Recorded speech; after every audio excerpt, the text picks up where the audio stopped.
Continue with the CVP analysis का हम लोग यूजेस पढ़ रहे हैं।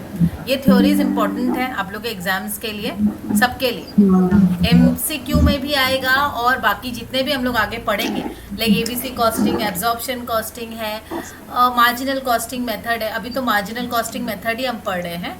तो सीवीपी एनालिसिस हम ऑलरेडी समझ चुके हैं, what is cost volume profit analysis, but इसका यूजेस क्या है, what are the uses of CVP analysis, let us understand this. CVP analysis helps in forecasting cost and profit as a result of change in volume. This is very clear. आप लोग CVP analysis पढ़ चुके हो तो समझ आ गया है कि according to the changes in the volume your entire cost and profit will change, right. हर वॉल्यूम पे तो कॉस्टिंग चेंज हो रही है और उसके हिसाब से आपकी प्रॉफिट भी चेंज हो रही है।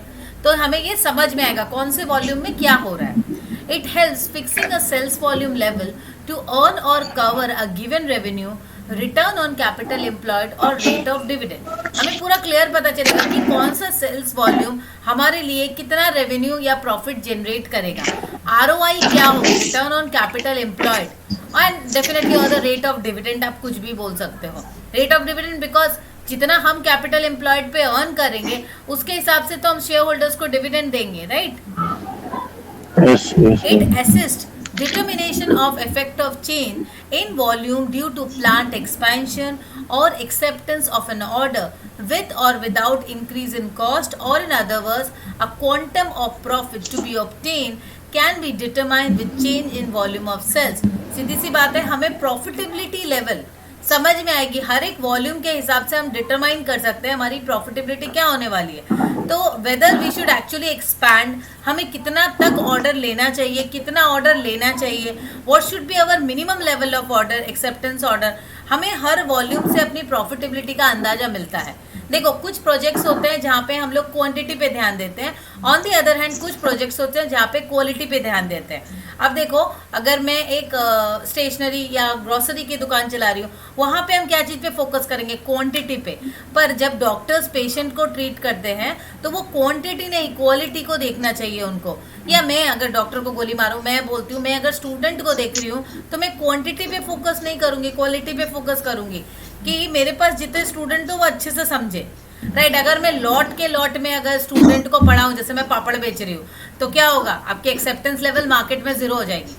तो अल्टीमेटली वैसे ही हमारे यहाँ पर सीवीपी एनालिसिस क्या कर रहा है, आपको वॉल्यूम के संग प्रॉफिट हेल्प कर रहा है समझने में। तो उस हिसाब से आप अपने डिटरमाइन करोगे whether to take up an order और नॉट, कौन सा ऑर्डर लेना आपके लिए प्रॉफिटेबल होगा, कितना मिनिमम लेवल होना चाहिए ऑर्डर का, कितना मैक्सिमम लेवल। क्योंकि आफ्टर ऑल आपका एक ब्रेक इवन पॉइंट है, आपका अपना एक फैसिलिटीज है, फैसिलिटीज की मैक्सिमम यूटिलाइजेशन लेवल होती है। आप लोगों को मेरा स्क्रीन दिख रहा है तो yes ma'am. Okay. CVP analysis helps in determining relative profitability of each product line, project और profit plan। आपको CVP से समझ में आएगा कौन सा प्रोजेक्ट मेरे लिए कितना प्रॉफिटेबल है। Through cost volume profit analysis, inter-firm comparison of profitability can be done intelligently। सीधी सी बात है, CVP से हम inter-firm comparison easily कर सकते हैं कि मेरा फर्म में इतना कॉस्टिंग हो रहा है इस वॉल्यूम पे, मे बी मेरे फर्म पे 100 यूनिट पे कॉस्टिंग आ रही है 80 रुपीज़, दूसरा फर्म पे वही 100 यूनिट्स पे आ रही है कॉस्टिंग में भी 50 रुपीज़। तो ये कॉस्टिंग में डिफरेंस क्यों, it would be very easy. सब सारी चीज़ें न्यूमेरिकल्स में, देखो कोई भी चीज़ जब क्वांटिटेटिव कंपैरिजन की बात होती है तो it is very easy to compare, समझने में और कैलकुलेशन में इजी होता है, ठीक है।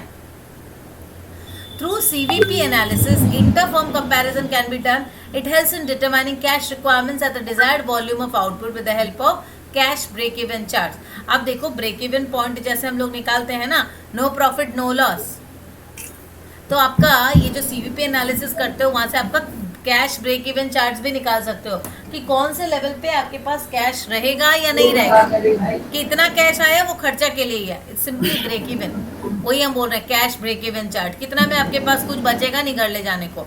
तो you will be able to forecast about your cash requirement कि कौन से डेट में कितनी कैश लग सकती है मेरे प्रोडक्शन एक्टिविटीज के लिए, राइट। समझ आया? Yes. Break even analysis emphasizes the importance of capacity utilization for achieving economy।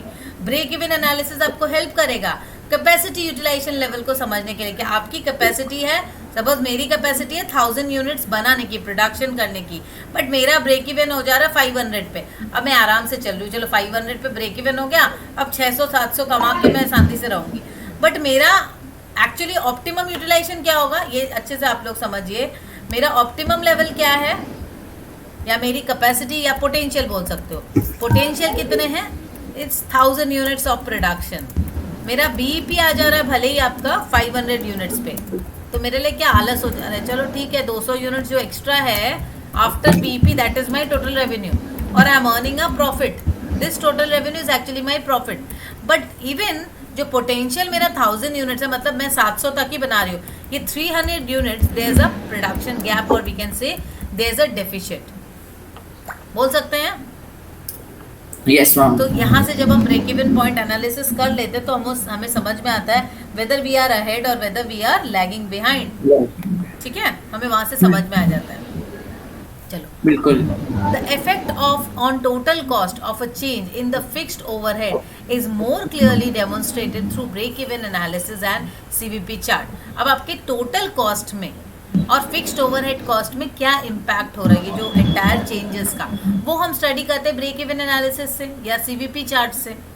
The conditions of a business such as profit potentialities, requirements of capital, financial stability, and incidence of fixed and variable cost can be gauged even from a study of position of break-even point and the angle of incidence in the break-even chart. देखो ये क्या बता रहा है हमें, ये clear हो गया है कि जो हमारा CVP है, आप कॉस्ट वॉल्यूम प्रॉफिट एनालिसिस बोलिए या इसको BEP एनालिसिस बोलिए, दोनों का मतलब एक ही हो रहा है, क्योंकि ब्रेक इवन पे हम समझते हैं total revenue is equals to total cost. This is the point when BEP occurs, and we can understand the BEP level or we can find out the total revenue is equals to total cost only when we do the cost volume profit analysis. तो हमें यहाँ से जब एक production activity की या production unit की cost volume profit तीनों आपको एक शेड्यूल मिल जा रहा है कि इस लेवल पे इतना कॉस्ट आ रहा है, इतना वॉल्यूम आ रहा है और ये हमारा प्रॉफिट लेवल आ रहा है, तो ये चार्ट बनेगा। तो बनेगा ऐसा थोड़ा ना कि एक ही लेवल का बनेगा, 10 यूनिट्स पे इतना कॉस्ट इतना प्रॉफिट, 20 यूनिट्स पे इतना कॉस्ट इतना प्रॉफिट। नॉर्मली जब हम बनाते हैं ना अपने, तो हम लोग का काफ़ी बड़ा सा चार्ट हो जाता है। आप देखोगे जब हम चार्ट बनाते हैं तो काफ़ी चीज़ें आ जाती है इसमें, like we calculate many things. यहाँ पे हम लोग मार्जिनल कॉस्ट, एवरेज कॉस्ट, ऐसे बहुत सारी चीज़ें ड्रॉ करते हैं। मैं एक बार जस्ट दिखा रही हूँ, जब कॉस्टिंग ऐसे मैम ये करते हैं। चीज आ सकती है क्या एग्जाम में? हाँ, ये चीज आ सकती है क्या एग्जाम में? आ सकती है, बिल्कुल आ सकती है। केस बेसिस में ऐसे करके क्वेश्चन पूछता ही है एग्जाम में। जैसे आपको अगर यूनिट्स ऑफ प्रोडक्शन 100 मैम 100% आएगा ये। जैसे ये मेरा यूनिट्स ऑफ प्रोडक्शन, जो हम यूनिट ऑफ प्रोडक्शन आ रही है, मेरा कितना यूनिट ऑफ प्रोडक्शन है, उस यूनिट पे मेरा कॉस्ट क्या पड़ रहा है। तो मैं पहले लेती हूँ चलो fixed cost, then we can have this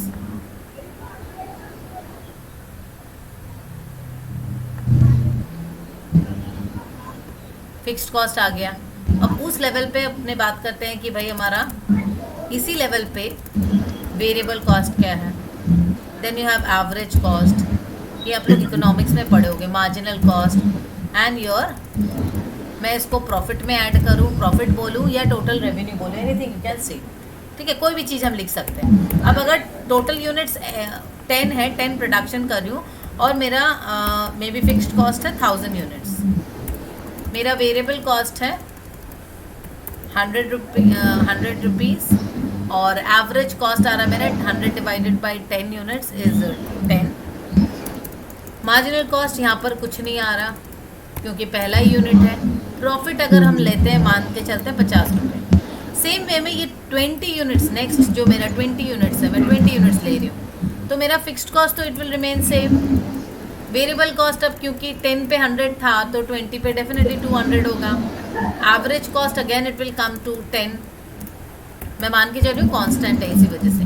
marginal cost कितना होगा मेरा, मैंने यहाँ टोटल कॉस्ट को नहीं दिया है, अगर इसको मैं एवरेज कॉस्ट की जगह टोटल कॉस्ट ले लूँ तो it will come like this. Total cost कितना होगा मेरा यहाँ पर, fixed cost plus variable cost which is 1000 plus 100 1100। Next यहाँ पे कितना होगा टोटल कॉस्ट मेरा 1200। तो मार्जिनल कॉस्ट यहाँ पर तो कुछ नहीं होगा, नेक्स्ट लेवल पे क्या होगा, 1200 minus 1100 is 100 and then again profit आपकी जो है ऊपर में अगर 50 थी तो नीचे में कितना होगा, 100 हो जाएगा। इस हिसाब से हम लोग एक शेड्यूल या चार्ट निकालते हैं। तो ये जो डिफरेंट टाइप के चार्ट्स हैं, ये जो इससे तो हम लोग डिफरेंट डायग्राम भी निकाल सकते हैं, एक्सट्रैक्ट कर सकते हैं, ये डिफरेंट एनालिसिस से, डिफरेंट शेड्यूल से, राइट। तो ये हमारा ये जो डिफरेंट बिजनेस का जो डिफरेंट डिसीजंस लेना होता है, वो डिसीजंस हम लोग को ये चार्ट और इसके हिसाब से हम लोग जो ग्राफ बनाते हैं, जब आप इसको पोर्ट्रे करोगे ना एक्सेल फाइल में और वहाँ से फिर डिफरेंट टाइप के चार्ट्स में जाओगे, तो हम लोग को समझ में आ जाता है कि मेरा मार्जिनल कॉस्ट बढ़ रहा है या मार्जिनल कॉस्ट घट रहा है। ऑब्जेक्टिव क्या होते हैं, मेन हमारा कॉन्सेंट्रेशन या फोकस बोल सकते हो मार्जिनल कॉस्ट के ऊपर होता है। मार्जिनल कॉस्ट जब तक गिर रहा है अच्छी बात है, बढ़ने लगेगा तो फिर हमारा प्रोडक्शन उस टाइम रुक जाना चाहिए। अगर in any case my marginal cost start rising तो मेरा कोई फ़ायदा नहीं है। तो हमारा जो ये एनालिसिस है, CVP analysis, it helps us to determine a lot of thing. जितनी भी डिसीजन मेकिंग है वो हमारे यहाँ पर सीवीपी पे आकर फोकस करती है। जितना भी आप कोई भी डिसीजन ले लो,